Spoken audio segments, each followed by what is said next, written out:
I'm feeling a little bit under the weather, so I'll see if I can talk to myself today or not.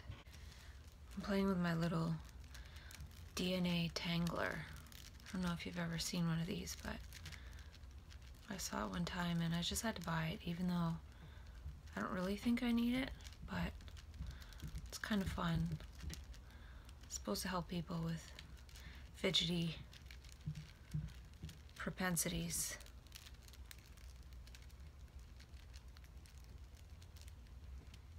I developed my first anti-suicide kit for those who feel like they might lose control and do it, even though they actually don't want to.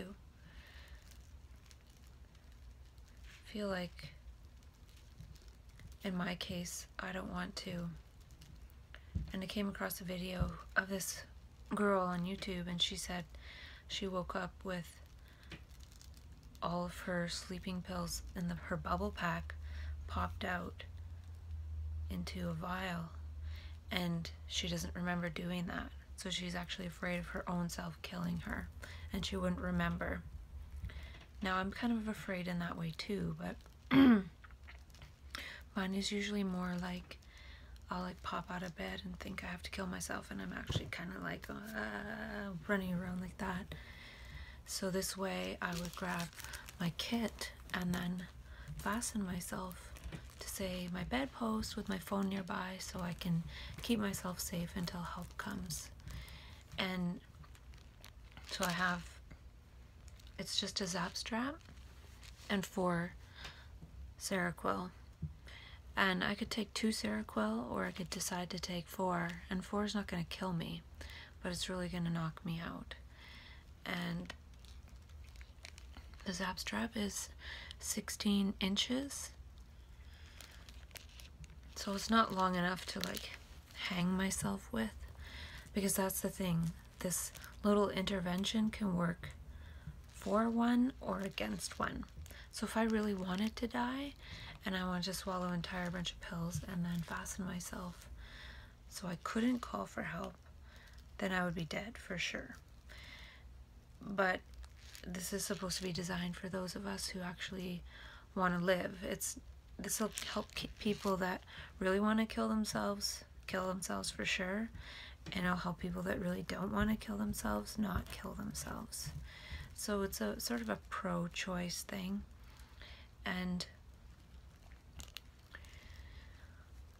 I don't want to kill myself, so that's why I carry this now in my purse. I used to have just the Zap strap in there, but I thought of the idea to put the Zap strap with the Seroquel, so I don't have to grab the entire bottle of Seroquel. I can just grab this, and that's it. And I even thought of the idea of putting some kind of like hydration pill in here to keep one hydrated, because they say you can last 3 days without water. So the hydration pill would make a person be able to last a few days if by chance I fastened myself but wasn't able to grab my phone for some reason. I would at least maybe be alive long enough to not be dead by virtue of just being there, sort of laying there rotting. And the thing too is, part of me feels like once I'm fastened, I might actually just like breathe it out for a while, actually go through the experience and just let my body stay still and not be so freaked out by it.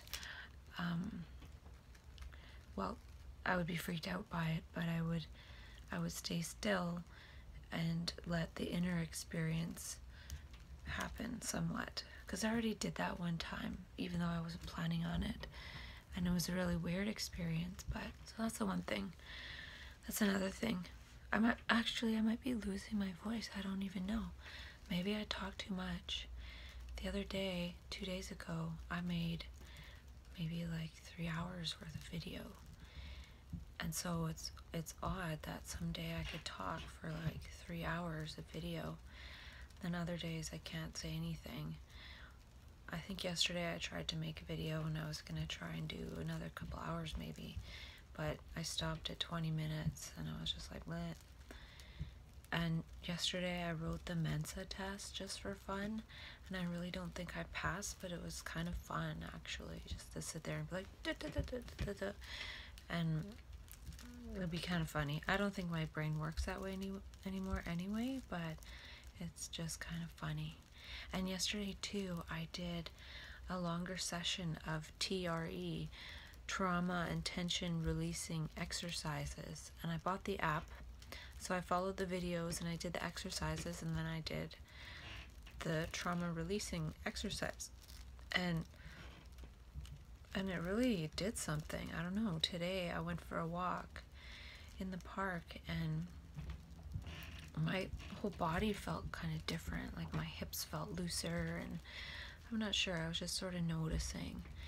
I was sort of just really paying attention and putting attention to my body and whether it did anything, and I think it did, and I think I will do it again, but I have this feeling that it shook up my body to the point of maybe making me a little bit under the weather.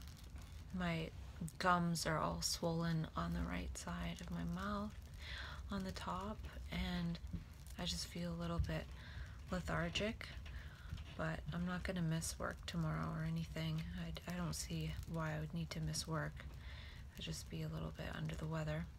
GT squeaky floor. The next place I move is going to be somewhere really, really quiet and peaceful.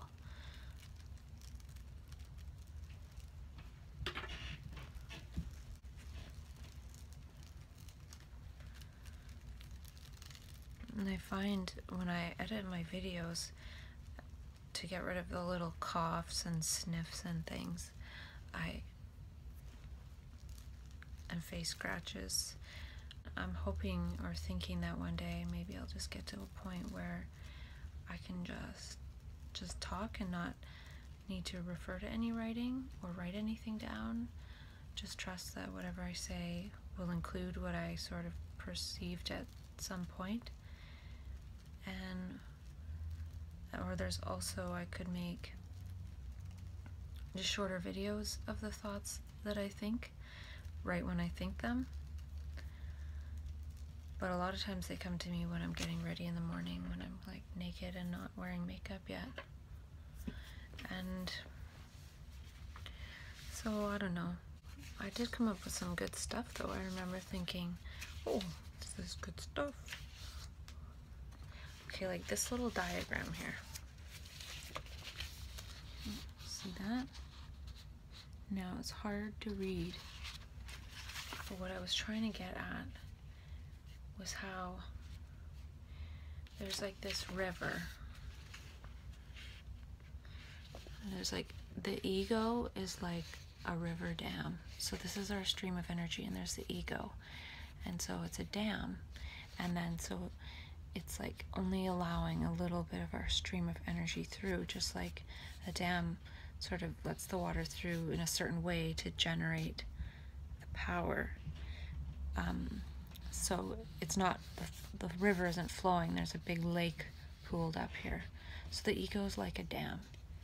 And then I think what I'm trying to get at here is that we can almost like do things to get around the dam. So these are maybe the spontaneous social behaviors and practicing one's manic traits, and embodying one's mania to sort of build little streams, like new streams to get around the dam. And these are the same as like new neural pathways.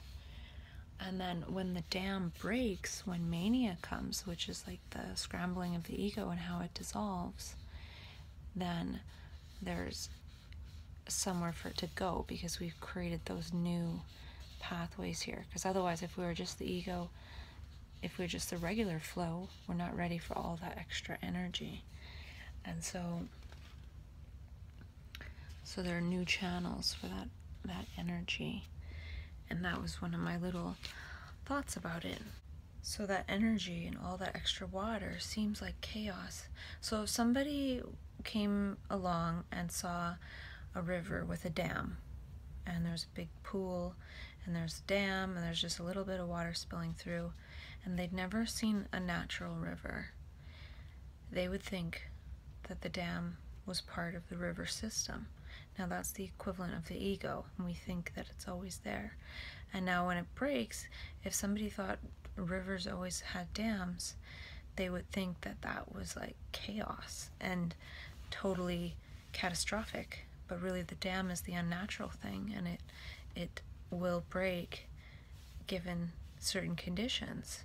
And then the mental health system is the equivalent of a dam just broke open and collapsed, and now we're trying to rebuild the dam, which was the problem in the first place. It's an unnatural structure. Oh, and then I drew this other picture that psychiatry is like building a new dam, but like downstream, like putting medication in. And medication to me is kind of like a chemical ego. So we're conditioned to have this psychological ego, and we believe in its structure, and we think it has relevance to ourselves, and we buy into it, and then we go about society using this ego structure. And then when that breaks apart through the energy of mania and manic consciousness, or whatever other means, it seems sort of chaotic, and then the professional system comes in and imposes a chemical ego. It's sort of like a pseudo ego. It's like a person, whatever little bits of one's ego are there, it sort of maybe acts like glue.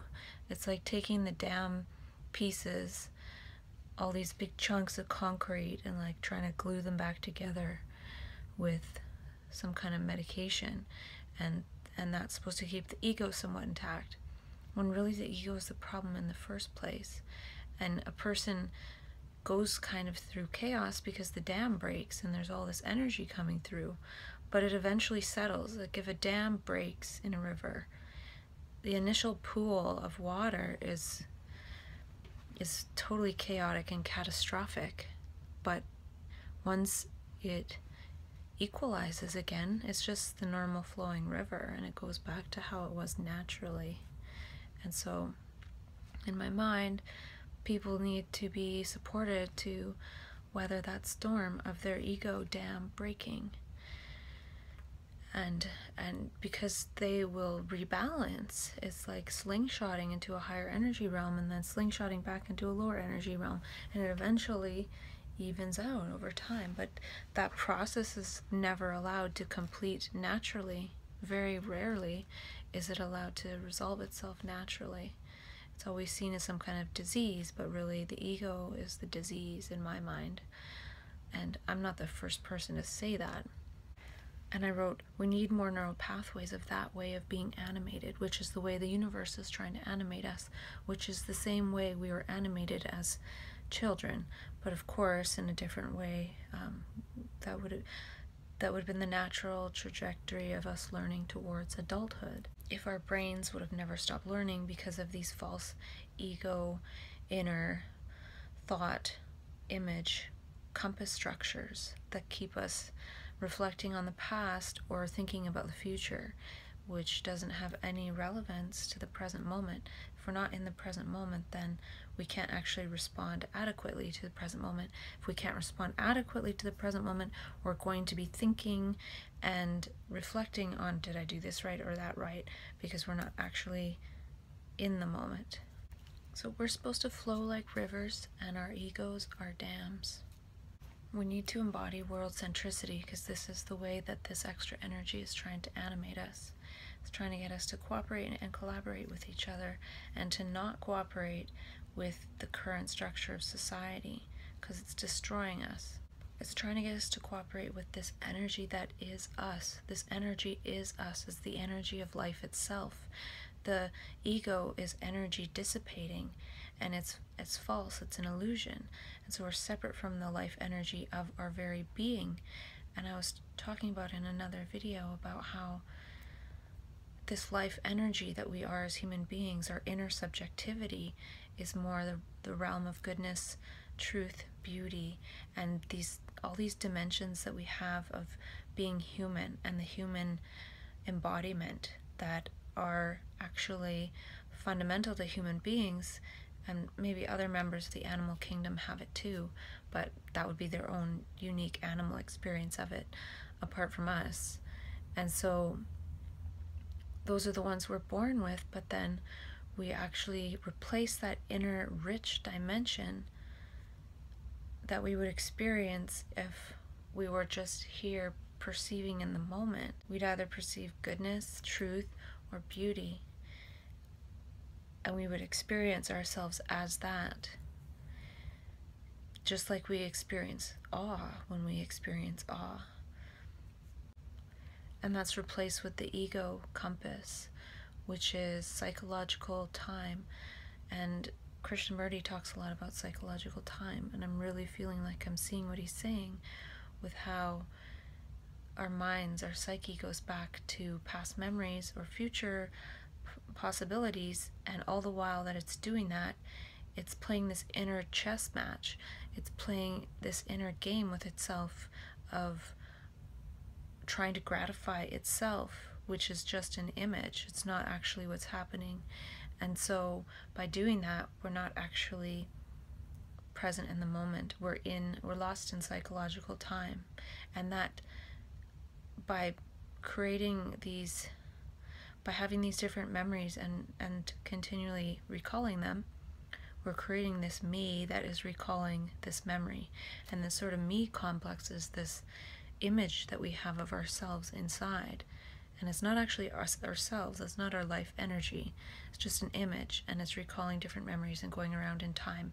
And by doing that and being this sort of solid thing that it thinks it is, it's creating space, inner space, because it's moving about in inner space from past, present, future, and in that way it's creating inner time, psychological time.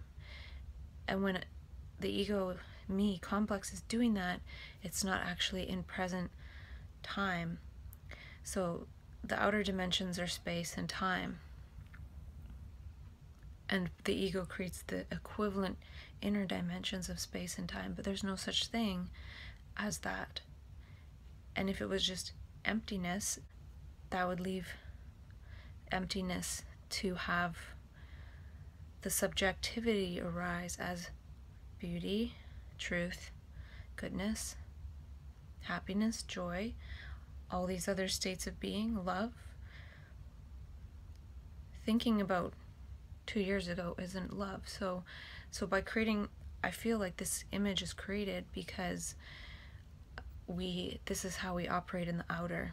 Our brains need to plan and do all these sorts of things in order to move about in space and time in outer life. So we create the inner equivalent. But really, it's like a dress rehearsal going on that we never actually get to the act. And it's like this chess game. We're playing chess inside while we're trying to walk about in daily life. Now, if we actually try to play chess on our phone 24/7 or something and walk around in daily life, it would be pretty difficult. So we're doing that inwardly, and it's not actually congruent with what's going on. And then we wonder why time passes us by, is because we're spending all our time in psychological time. And those inner dimensions, which I was talking about, I haven't really thought too much about that, but those are sort of what it means to be human, and that maybe goes with the learning aspect as well, and creativity, and perhaps since we can't learn because we have this inner ego, me, psychological time and space thing going on, it's blocking learning because we're always sort of planning and presupposing and projecting. So we're not actually looking and perceiving and learning.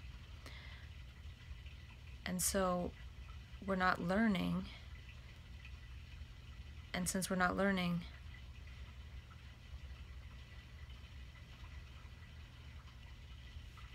we're actually sort of withering and dying, and we wonder why our brains deteriorate over time. And these memories are actually like prison walls. We're in a prison of our own memories, and we use these memories to operate in reality, which has nothing to do with our own personal little memories. And I talked before about how in manic consciousness one is sort of restored to learning, and the brain again is learning and perhaps growing, and it could be like a second brain growth or restoring that brain growth process. Maybe it's never supposed to stop. And I feel like the brain then works more on extrapolation, which is to do with communication. And I listened to this talk by a woman on child and youth mental health, and she talks about how when the brain is being pruned, there's also a myelination process, which speeds up communication. So I'm wondering if this also has something to do with extra brain myelination all of a sudden for some reason. And with that extra communication, possibility can be extrapolated in the brain. And so instead of going based on thought associations, which is very linear from one thought to another, like thinking about dogs and then thinking about the dog you had when you were 5, and then thinking about another memory when you were 5, and then thinking about that person that you know now that you saw when you were 5, and like just one thing after another like that, which is just all personal memory stuff. And there's maybe like a new thing here or there, but not really that much, because it's not learning, it's just associating. And that's how we think we learn, because when people are talking, we're always associating to what we already know. And then we make like one new connection after listening to something for an hour, and we think we learned something. But that's just creating a little association, whereas the other learning process is based on extrapolation. And to me, that is to do with perhaps the whole quantum computation thing. The brain is likely a quantum computer. I actually wrote down one time that I think the brain is a spaceship. It creates space and time as we see it and as we know it. It allows us to move through space and time. It creates the rest of us, which is like the spaceship. So we're kind of like spaceships, and the brain is like the driver of the spaceship. And then the heart is kind of like the sonar of the spaceship. So extrapolation is seeing possibilities, and then from seeing possibilities there can be associations in the brain made to how to maybe make that possible. And I think that's something too, is that when we're in that learning state, we see we can create things. And in school we're trained to be functions, not creators of things. We're molded into a certain line of being a cog in the machine of society, and we don't actually realize that we can create. And for some reason the creativity thing is reserved for art class, which is being cut out of a lot of schools. So there's little room for creativity, and it's all functional cog in the machine things, and we wonder why people are supposedly developing these mental illnesses. It's that we're being suppressed